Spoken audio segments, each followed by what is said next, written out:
Good morning everyone. We were doing profit and loss in comparing quantities. तो बहुत सारे question हम लोग पढ़ लिए हैं और कुछ और पढ़ेंगे। जैसा कि हम लोग कई बार बोल चुके हैं, ये हम लोग का प्रैक्टिकल लाइफ से रिलेटेड है, तो उसी में आगे बढ़ते हैं। एक और question, suppose a man sold 2 cycles for ₹4800। एक आदमी है वो 2 साइकिल बेचा है और दोनों साइकिल 4800 ईच, कहने का मतलब हर साइकिल 4800 रुपीज में बेचा गया। On one he gains 20% and on the other he loses 20%। तो एक साइकिल में उसको 20% का प्रॉफिट हुआ और दूसरे में 20% का लॉस हुआ। तो हमको बताना है कि पूरे ट्रांजैक्शन में दोनों साइकिल बेचने के बाद उस आदमी को नेट गेन हुआ या लॉस हुआ, और हुआ तो कितने परसेंट का हुआ।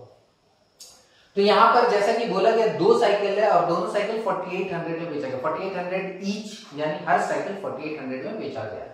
तो हम लोग दोनों साइकिल का अलग अलग सीपी फाइंड कर लेंगे। दोनों साइकिल का एसपी हम लोगों को मालूम है 4800 ईच, तो दोनों साइकिल का सीपी फाइंड करेंगे। तो SP of cycle is 4800, profit is 20%।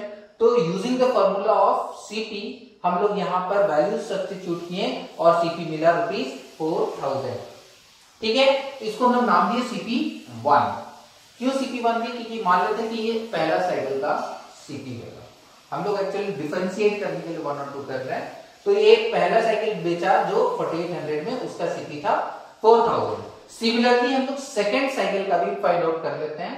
तो एसपी है 4800, लॉस है 20%, और सीपी का फॉर्मूला बैठाएंगे तो CP2 यानी CP for the second cycle is ₹6000।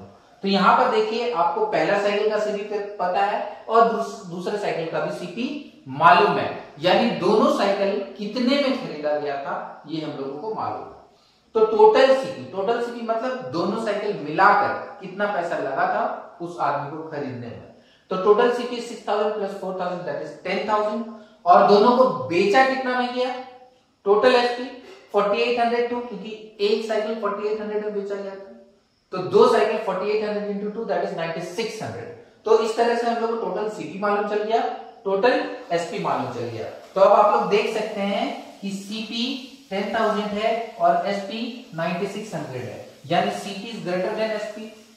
It means that this man made loss in the transaction. तो लॉस के लिए क्या होगा? CP minus SP. तो लॉस हम लोग फाइंड करते हैं, therefore loss is CP minus SP that is 10000 minus 9600 that is 400। यानी इस आदमी को पूरा ट्रांजैक्शन में, यानी दोनों साइकिल बेचने के बाद ₹400 का लॉस हुआ। लॉस परसेंट हम लोग जानते हैं निकालने, लॉस बाय सीपी इंटू 100। तो लॉस परसेंट निकाल रहे हैं, loss that is 400 by CP that is 10000 into 100, यानी कि 4%। So this man made a loss of 4% by selling both the cycles at ₹4800, in which he made a gain of 20% on the one and loss 20% on the other. But over whole transaction दोनों बेचने के बाद उस आदमी को 4% का loss हुआ। Okay, coming up with the next example now. So now coming up with the next example, a watch is sold at a loss of 6%, यानी किसी घड़ी को 6% के लॉस में बेचा गया है। Had it been sold for ₹870 more, मतलब जितना में बेचा गया उससे 870 रुपीज अधिक में बेचा गया होता तो हमें लॉस की जगह गेन हुआ रहता 6% का। तो बताना है कॉस्ट प्राइस क्या है। एक बार फिर से हम क्वेश्चन समझा रहे हैं। क्वेश्चन कहना चाह रहा है कि किसी वॉच को हम लोग बेचे हैं 6% के लॉस में। When we have sold it, तो 6% का लॉस हुआ है, लेकिन अगर जितना में भी बेचे हैं उससे 870 रुपीज अधिक में बेचे होते तो हम लोगों को लॉस की जगह फायदा हुआ होता, गेन हुआ होता 6% का। तो बताना है कि वॉच का कॉस्ट प्राइस क्या होगा। नाउ तो जैसा कि हम लोग को पता है कि कॉस्ट प्राइस निकालना है, तो हम लोग let the cost price be equals to X. मान लेते हैं कॉस्ट प्राइस x रुपीज था और हम लोग बेचे थे तो क्या हुआ था? लॉस हुआ था 6% का। तो इसके हिसाब से एसपी कैलकुलेट कर लिए। तो एसपी कैलकुलेट किए हम लोग इन टर्म्स ऑफ एक्स, तो एसपी मिला हम लोग को 94 इंटू एक्स बाय 100।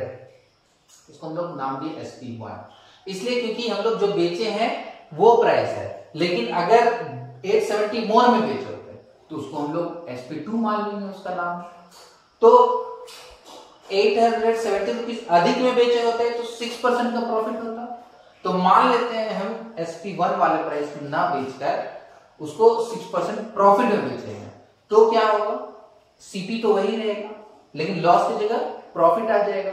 तो प्रॉफिट है, इसके अकॉर्डिंग फिर हम लोग SP कैलकुलेट किए, तो हम लोग को SP2 मिला 106x/100।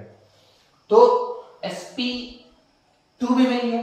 तो हम लोग को लॉस में बेचे होते तो कितना में बिका होता वो भी पता चल गया, और प्रॉफिट में बेचे होते तो कितना में बेचे होते वो भी पता चल गया।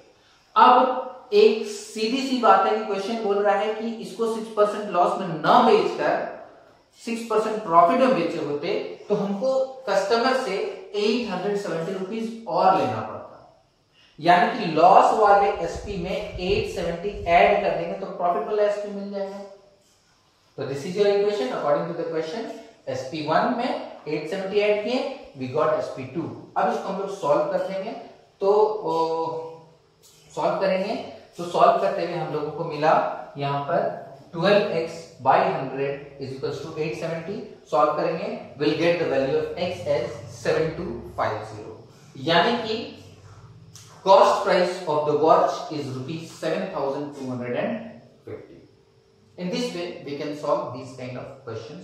और इसके साथ आज आप लोग का एक्सरसाइज 5.4 खत्म हो रहा है, और and then you need to complete the exercise by today itself।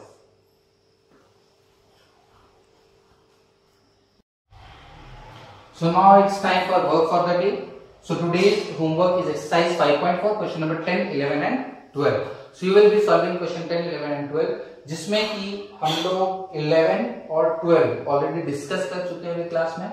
So I feel किसी को दिक्कत नहीं होगी, but then if you feel problem do contact your respective teacher. Thank you everyone, have a nice day.